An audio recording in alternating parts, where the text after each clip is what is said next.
Bonjour tout le monde, j'espère que vous allez bien. Donc aujourd'hui, on va parler d'un sujet super important si tu t'intéresses au trading. Donc c'est le fait de connaître la différence entre les marchés futurs et les marchés CFD. Et donc surtout les dérivés et les arnaques qu'il faut absolument éviter. Donc plus sur le marché des CFD, mais on en discutera un petit peu plus tard. Donc avant de rentrer dans le vif du sujet, j'aimerais faire une brève parenthèse pour justement les traders ou les personnes qui s'intéressent au trading depuis quelques jours ou quelques semaines et qui n'ont pas encore en tête la réalité de la chose. Donc déjà, il faut savoir que le trading, c'est pas un jeu, c'est pas une machine à argent, c'est un métier. Donc, comme tous les métiers, ça demande justement du temps, des heures et beaucoup de discipline. Donc, si tu viens c'est pour devenir riche en 3 mois ou faire un coup, bah, je t'invite tout de suite à arrêter parce que dans tous les cas, tu vas perdre ton argent. Donc, la petite parenthèse est finie. Donc maintenant, on va passer sur l'explication des marchés futurs. Tac. Donc, les futurs, c'est le marché justement le plus propre, le plus sérieux et le plus professionnel. Donc, tu trades sur des vraies bourses comme le CME aux États-Unis ou Euronext. Donc, là-bas, tout est contrôlé. Justement, le prix sont publics. Les prix sont publics. Les règles sont claires. Donc, un contrat futur, c'est un engagement où tu dis, OK, j'achète ce prix pour cette date. Et quoi qu'il arrive, tu es obligé de le respecter puisque c'est un contrat, comme je viens de le dire. Donc, pour bien comprendre, il faut savoir que que les futurs existent depuis le 19e siècle. Donc, à l'époque, les agriculteurs et les commerçants de grains avaient besoin de sécuriser leur prix de leur production avant la récolte. Et donc, il faut s'imaginer un fermier. Donc, il craint que le prix du blé chute avant qu'il ait vendu sa récolte. Et donc, c'est là que le concept de futur est né. Donc, c'est un contrat standardisé pour acheter ou vendre à un prix fixé à l'avance. Et donc, les bourses comme le CME Group ou Euronext ben, ont formalisé ces contrats pour que tout soit clair et régulé. Donc, c'est pour ça que les banques, les fonds d'investissement utilisent les futurs, parce que c'est transparent. Par contre, faut savoir qu'il y a une barrière à l'entrée qui n'existe pas sur les CFD, comme on va le voir juste après. C'est le capital du départ. Parce que sur les CFD, il faut avoir un capital beaucoup plus important pour rentrer sur ces marchés. Donc maintenant, on va passer au CFD. Là. Et les CFD, donc déjà, c'est Contrat for Difference, et c'est la majorité des gens qui l'utilisent. Donc, pourquoi? Parce que c'est beaucoup plus simple. Tu peux commencer avec 50 ou 100 euros. Et pour la petite histoire, les CFD sont apparus dans les années 90, donc à Londres. Et l'objectif était simple, donc c'était de rendre le trading accessible aux particuliers. Donc, au lieu d'acheter une action ou un indice complet, bah, tu signes juste un petit contrat avec ton broker pour refléter la variation du prix. Et donc, en réalité, un CFD, bah, c'est tout simplement une copie du marché futur. Donc, ton broker reproduit le prix du marché officiel, mais si tu, mais tu traites jamais justement directement la vraie bourse. Donc, c'est pour ça que chaque broker peut proposer son propre S&P 500 légèrement différent du prix réel. Donc, je vais le montrer tout de suite. Hop. Si on met SP500, on voit qu'il existe le SP500 de Vantage, Blueberry, donc DJI, Drive, Six, etc.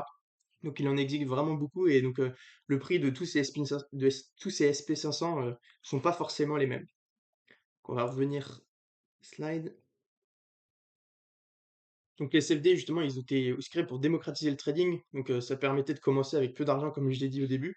Et donc comme c'est plus accessible et que ce n'est pas sur les marchés futurs, ben, il y a des risques à prendre en compte.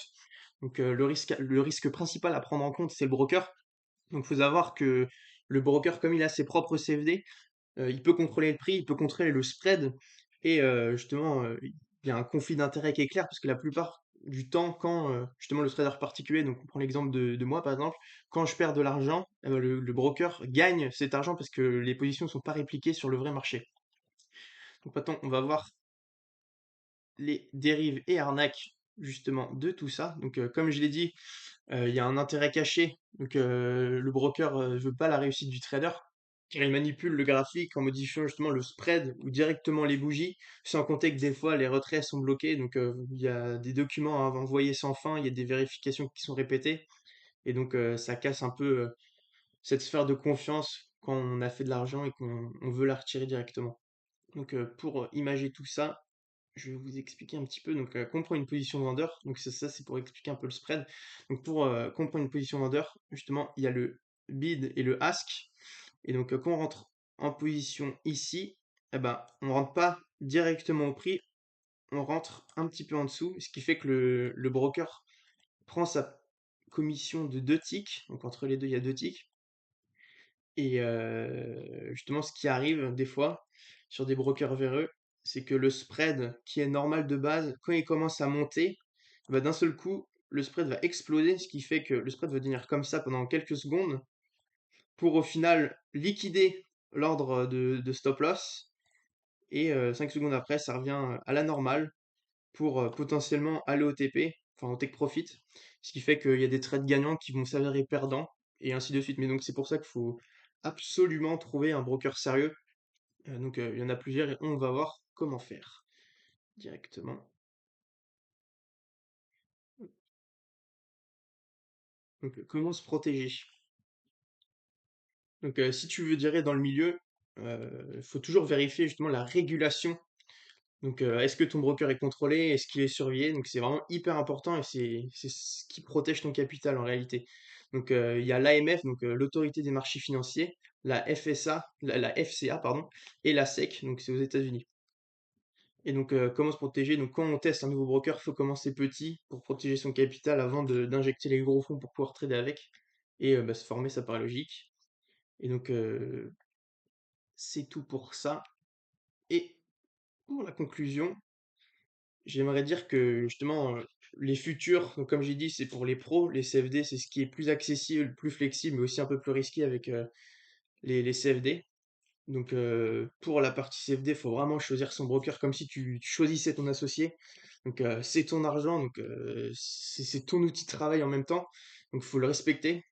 Et donc, pour finir, si tu as aimé la vidéo, je t'invite à liker, à partager, à commenter et surtout, forme-toi bien avant de commencer à trader parce que sans stratégie avec un avantage statistique, tu feras rien du tout à part perdre ton argent.